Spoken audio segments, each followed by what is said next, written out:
Africa's automotive industry on standstill due to the incident of COVID-19. More than a million Egyptians celebrate relief packages in the wake of global pandemic. UN has launched a global call for the protection of children in the wake of COVID-19. These and more stories coming on the world today. Do stay tuned.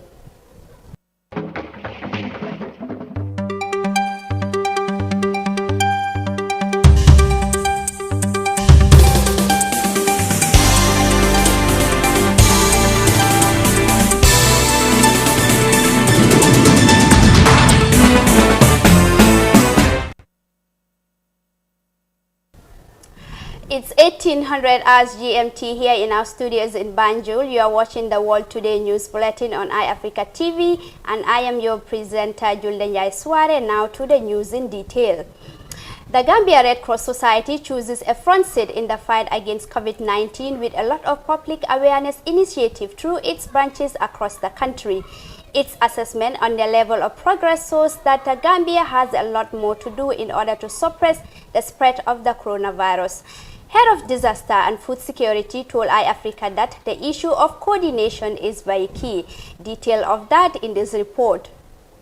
Head of Disaster and Food Security Department at the Gambia Red Cross Society has said that Gambia isn't that prepared for the kind of disaster to emerge from multiplication of COVID-19 cases as predicted by experts. National Assembly Select Committee on the Implementation of State of Public Emergency Regulations applied a sampling model to predict an estimated 181,000 cases of the coronavirus in the Gambia in the next 3 months if social distancing measures are not adhered to.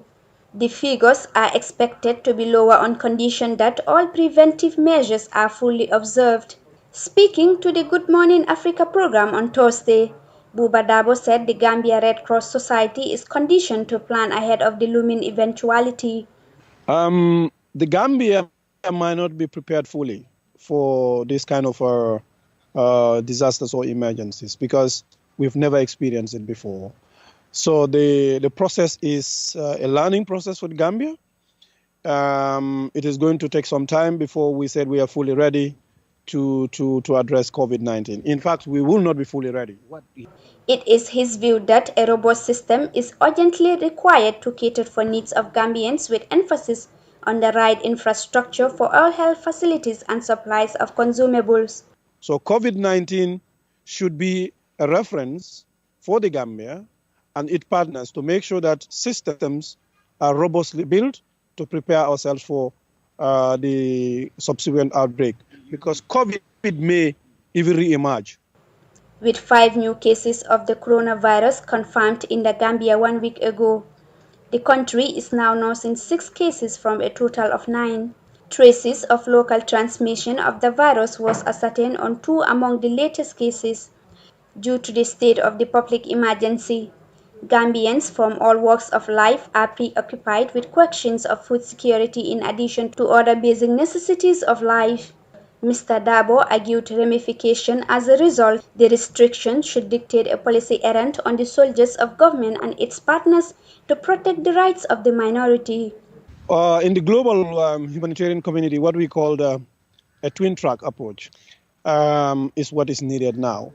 When I say twin-track approach, meaning as we are developing our preparedness mechanism, we should also automatically move into the response mode.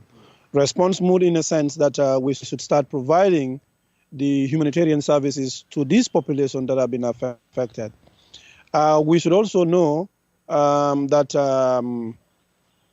thousands of Gambian families are affected by food insecurity based on the harmonized framework results. He suggested for government to consider urgent coordination mechanisms in addressing all issues of humanitarian concerns. For iAfrica News, I am Juldenjai Suare. That report there, of course, takes us to South Africa, where the global pandemic has an impact, because the impact of COVID-19 is hitting the world so hard, with South Africa's automotive industry not left anywhere behind. The entire automotive business is at a standstill, with situation expected to worsen if the lockdown continues before the end of April. Citizens have raised concerns over how their businesses are being affected. Details of that in this report. If the lockdown continues beyond the end of April, it could have severe repercussions in the auto sector. We've suspended production. There are no vehicles that are sold currently at all, nor are they maintained. Our export book is in bad shape because we are not able to send vehicles out of the country. So we cannot obviously afford any extension beyond the 30th of April. The entire automotive sector value chain is affected, specifically the smaller business in the crucial components sector. Maybe some of our big manufacturers, just like the OEMs, are able to cover things a little bit longer than you would find with some of the smaller, especially South African-owned companies. While all businesses in the chain are suffering locally, the restart when it comes isn't straightforward. Global demand is expected to be 30% less initially. Demand has slowed down, throughout the world for new vehicles, and we are seeing a situation where the return is definitely not going to be full scale. We'll certainly be looking at different permutations in terms of coming back into production. As the ramp-up of production begins, the auto sector will be focused on its viability. Biggest priority now is certainly to try and spare jobs as much as possible as we can. We don't want to, people to lose their jobs unnecessarily because of the situation that we find ourselves in. There's no question that the auto sector in South Africa is going to be changed when the country emerges from this lockdown period. Now the question is how many people are going to remain employed? From that report, we come back home and talk matters of women. A women group in Kanifing East has chosen to support the nearest hospital with packs of sanitary materials in gesture, well appreciated by the Ministry of Women Affairs. The organization projected the slogan, "Charity begins at home." Aisha Tamba has details of that story. Nyuninenla, a women association in Kanifing East with the aim to support the cost of women and children, has aligned its loyalty to Kanifing General Hospital in the fight against the COVID-19 global pandemic. The organization supported the health facilities with dozens of sanitary materials following a voluntary contribution of 50 of its members to enhance services to over 600,000 people who fall within the primary catchment areas of the second largest hospital in the country. Public Relations Officer of Nyuninenla Association, Aminata Jaite, said her group is very passionate about the health and hygiene of families across the country. She emphasized the power of women in unity, which she said are reasons of their support to the government at the most crucial time. We put our heads and hands together and came up with a token amount to present to the hospital. Yes, this hospital is the Kanifing Hospital. It's a hospital that belongs to the entire Gambia. But we are taking ownership, by partaking in the activities that are such as we are going through today. Sarah Golad Juve, president of the association, described their existence as a tributary to the soul of the Ministry of Women Affairs and that charity begins at home. It from nowhere. So this Kanifing Hospital belongs to you people. It is our hospital. Before we,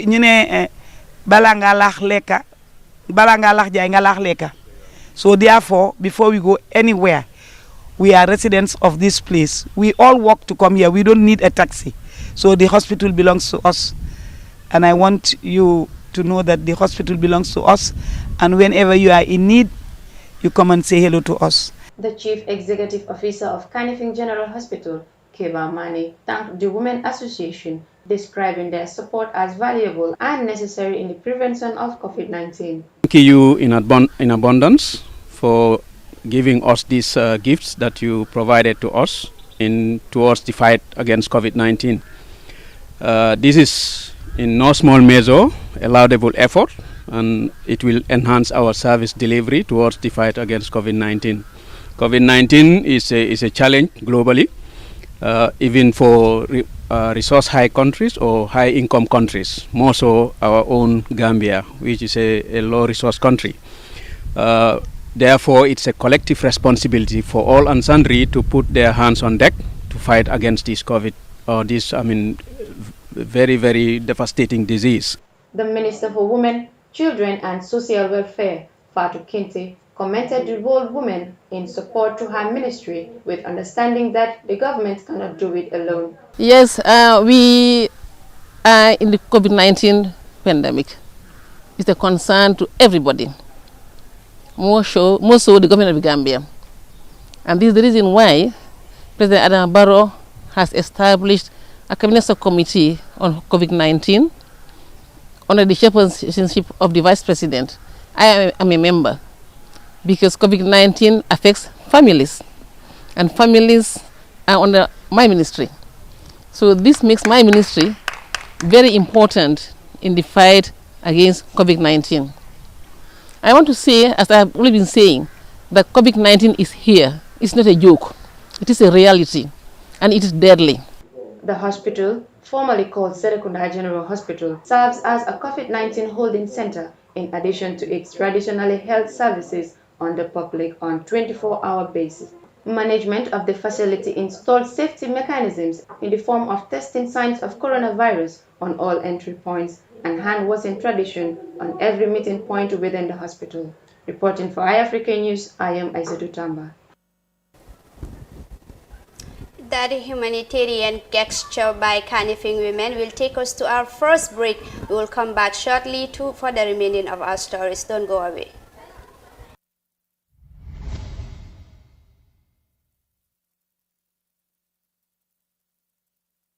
Have your say.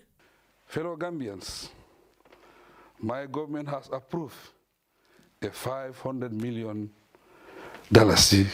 emergency fund, which the Ministries of Health and Finance will work on for disbursement and use to fight COVID-19 menace. xaalis bi tege yomb na waaye xamul lu jafe mooy séddale bi niñ ko séddalee ak ndax danañ ko jox ñi ko yeeyoo wala duñ leen ko jox loolu moo jara laajte. cos loo xam ne la nit yee tax ñu joxe ko te nit ñi ñoo leen fa teg te xaalis nit yi la comme xaalis yi population bi la wax dëgg yàlla li gënoon mooy ku nekk gis sa boppa man su ma sañoon daal ñu séedoo ko nu mu waroo buñ si def xaaj loo ñii diw nañ ko si ku nekk loo war a am nga am ko. askan bi seen dem ak dikk bu ñu wàññee mu jël ko def ko si loolu noonu participer ko si loolu noonu ba nga xam ne danañ mën a ànd ak moom si wàññi suñ dem ak suñ dikk. génne leen xaalis bi nañ ko génnee ñu defar suñu réew mi defar réew nag da nga koy commencé njàng mu baax nit ñi di faju feebar di faju tan feebar di faju dafa xemul kombo loolu affaire bi du kombo rek nañ génne ci àll bi yëpp ñu defar fa hôpital li war man mi nekk kombo moo war ka nekk fototo moo war ka nekk Pokaw Njóogu moo war ko nekk feneen. waaye nit doo ko mën a wax mu teg këram joxuloo ko dara lu mu lekk soo ñun balaa corona dañu rey xiif moo ñoo rey. nguur bi su nekkee ne 500 millions Gambie ñaata population bi ñun ñaata lañ. 2 point or 1 point. ok 2 point boobu noonu su nekkee dañ ko war a séddale si nit ñi ku nekk ñaata la war a am. million su bëri soosu noonu nañ ko xaaj jox xel benn xaaf ñu téyegum ñu jël beneen xaaf bi yóbbu ko ci communauté bi ñu téyegum. parce que ni nga arda ko bulu courant lu sorota ani borolu sayin pentan lu panande nyante hakilo falol panan kanne ya foko nga ta si suo kono man sala million be maburu nga bulo kono man sana la kuol bebe kuo be kala jeto hana nyil min fankana fontolian ko nga ta si suo kono fotolo man tara man sa do kuol nin karo fate man tara kejo xaalis boobu dañ ko war a xaaj ñu jël xaaj bi dugal ko ci wéru yaram bi ñaareel xaaj bi dugal ko ci askan bi. Have your say.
Welcome back. You are reminded that you are watching the World Today news on iAfrica TV, and now to the rest of our stories.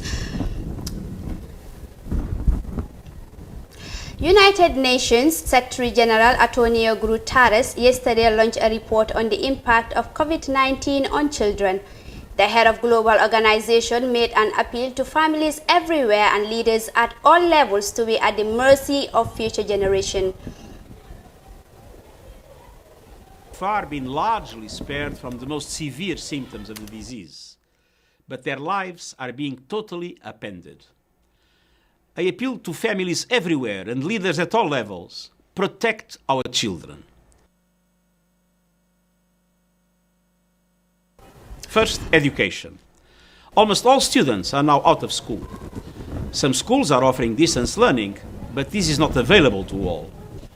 Children in countries with slow and expensive internet services are severely disadvantaged. Second, food. A staggering 310 million school children, nearly half of the world's total, rely on school for a regular source of daily nutrition. With children out of school, their communities in lockdown and the global recession biting deeper, family stress levels are rising. Children are both victims and witnesses of domestic violence and abuse. With schools closed, an important early warning mechanism is missing. There is also a danger that girls will drop out of school, leading to an increase in teenage pregnancies. And we must not ignore the growing risks children are facing as they spend more time online. Reduced household income will force poor families to cut back on essential health and food expenditures, particularly affecting children, pregnant women, and breastfeeding mothers. Polio vaccination campaigns have been suspended. Measles immunization campaigns have stopped in at least 23 countries. And as health services become overwhelmed, sick children are less able to access care. With the global recession gathering pace, there could be hundreds of thousands additional child deaths in 2020. These are just some of the findings of the report we are issuing today. And its conclusion is clear. We must act now on each of these threats to our children. Leaders must do everything in their power to cushion the impact of the pandemic. What started as a public health emergency has snowballed into a formidable test for the global promise to leave no one behind. UN Secretary General Antonio Guterres there appealing to world leaders and of course families to take care of future generations. We move now to Ethiopia. At least 1.4 million Egyptians have benefited from a relief package in a bid to fight against the coronavirus pandemic in their country. Egypt has registered more than 2,000 cases of COVID-19, making it one of the most affected countries in Africa. Detail of that in this report. In just 4 days, 2 public financial entities distributed COVID-19 relief grants to 1.4 million Egyptians. The Agricultural Bank of Egypt and the Egypt Post were entrusted with this mission. An entirely new system had to be established with only a single weekend to prepare. Once the governor of the central bank assigned us, we were given 48 hours to establish the grant system. All our outlets across the country were ready. Many of us have barely slept for the past 3 days for this system. When we started distributing, some spent the night in the bank. We've shown that our infrastructure is strong. About 2 million Egyptians have applied for this 3-month grant program. To take pressure off banks, COVID-19 grant also issues a debit card for each of the approved citizens. With it, they can withdraw funds for the following months from an ATM. In just 1 week, unbanked Egyptians were able to take a step forward towards financial inclusion. The biggest halls were opened to accommodate the scores who showed up. One by one, they anxiously wait to hear their name called to receive their $32 for the month. It may not sound like a lot, but to many here, it will make a difference. The circumstances are tough. There's no work. Many of the companies in the neighborhood have shut. Many people are avoiding to pay for parking. They park in the streets. So comparing $32 to no income, it will definitely support me. The government will be paying out $134 million over a 3-month period. It could consider extending the grant if COVID-19 impacts last longer. In their efforts to continue teaching and learning in the wake of COVID-19 lockdown, teachers in Uganda have chosen online platform to prevent cancellation of examination in their country. Although students have welcomed the move, the initiative will cost parents a lot of money as they have to buy more mobile data. Detail of that in this report. For an hour a day, Daniel Muwereza goes through a new routine. Using video and social media, he teaches his students from an empty classroom. As remote as it may be, it is the new way of keeping his classes on. This is an idea that we came up with after the outbreak of this pandemic, and we wanted to continue helping our learners. So we came up with this idea, and we were able to sensitize some of them, get online, and we continue sharing with them. And it has come in handy for Mark Mugera, a primary 5 student of the Bright Primary School. Under the watchful eye of his mother, he can study. It is helping me a lot because when I'm at home, I don't get time. Sometimes I don't get time to read the books. So now this time I've got a lot of time. I've learned even some new things. A gain for the student, but an expensive plan for parents. Internet costs are piling up on daily expenses. You can't watch this for long because data runs out. We have to keep buying data and also pay internet tax. That is difficult for me. The COVID-19 crisis has taken away 2 months from the first term of this year's schooling calendar. Teachers are now focusing students on certain work to make sure they'll be ready for their final year exams. We try to get the areas which we think that are challenge to these children, and those are the areas that we emphasize much on. It is still uncertain when schools will reopen, but as and when they do, there will be a lot of catching up on classwork for both teachers and students. From that report in Uganda, we'll take us to the end of this bulletin on iAfrica TV. For more on these other stories, you can log on to our website on www.iafrica.tv. It was a pleasure to be here, and thanks. I was your presenter, Julde Sware. Do have a pleasant evening. Bye-bye.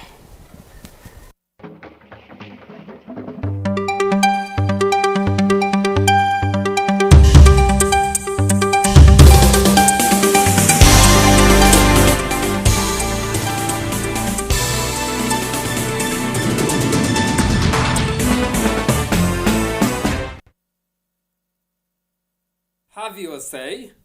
Fellow Gambians, my government has approved a $500 million emergency fund, which the Ministries of Health and Finance will work on for disbursement and use to fight COVID-19 menace.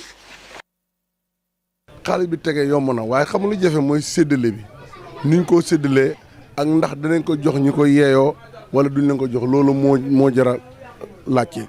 cos loo xam ne la nit yee tax ñu joxe ko te nit ñi ñoo leen fa teg te xaalis nit yi la comme xaalis population bi la wax dëgg yàlla li gënoon mooy ku nekk gis sa boppa man su ma sañoon daal ñu séedoo ko nu mu waroo buñ si def xaaj loo ñii diw nañ ko si ku nekk loo war a am nga am ko. askan bi seen dem ak dikk bu ñu wàññee mu jël ko def ko si loolu noonu participer ko si loolu noonu ba nga xam ne danañ mën a ànd ak moom si wàññi suñu dem ak suñu dikk. génne leen xaalis bi nañ ko génnee ñu defar suñu réew mi defar réew nag da nga koy commencé njàng mu baax nit ñi di faju feebar di faju tan feebar di faju dafa xemul kombo loolu affaire bi du kombo rek nañ génne ci àll bi yëpp ñu defar fa hôpital li war man mi nekk kombo moo war ka nekk Fototo moo war ka nekk Pokaw Ndiogu moo war ko nekk feneen. waaye nit doo ko mën a wax mu teg këram joxuloo ko dara lu mu lekk